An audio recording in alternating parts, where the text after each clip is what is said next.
I suppose in my role, I always think there's three sort of key sides to what I do. One is working with our external clients, absolutely important. The other is working with our internal clients, so that is our site teams, in making sure that I'm giving them a set of information that they can sensibly go out and build to. So the drawings are correct, the program is correct, the budget is appropriate for the project. So they've got a full set of information. They can take that packet of information and then go and deliver it on site.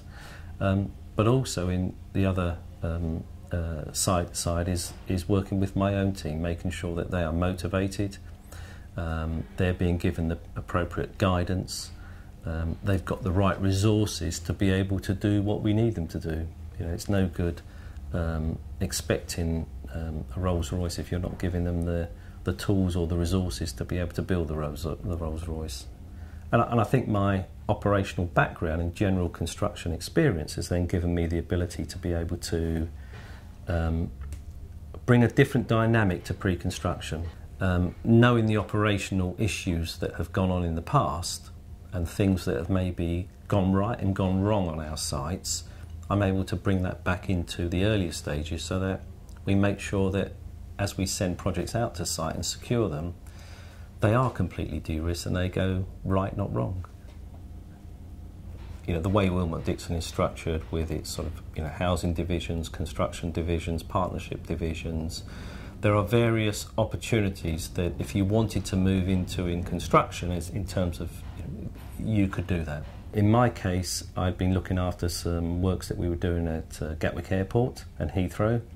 Those works were sort of drying up a bit. We were coming to the end and we couldn't see a lot of new work coming from those areas.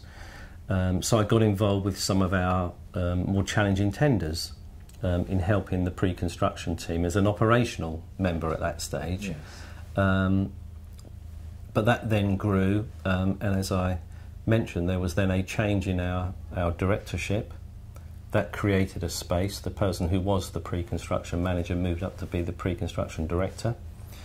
That gave me an opportunity. I was then asked, is it something I would consider? And actually I didn't need to think too long. I was very, very pleased to take the opportunity. One of the things that we always ask at our annual reviews, and it was asked of me and other staff, you know, what do you want? So it's one part is what we give to the business, and that's obviously important. But what do you want? Where do you want your career to develop? And then when opportunities come, people are encouraged. I think it's good to go outside your comfort zone. If you want to develop as a person and a career, you need to be happy to move outside your comfort zone and stretch yourself. Otherwise, you know, you'll always have a good career, you can always do well, but you'll never know how far you perhaps could have got. And it's always nice to know that you finish your career thinking, well, I stretched myself as hard as I could, I achieved, you know, as far as I could possibly go in the industry.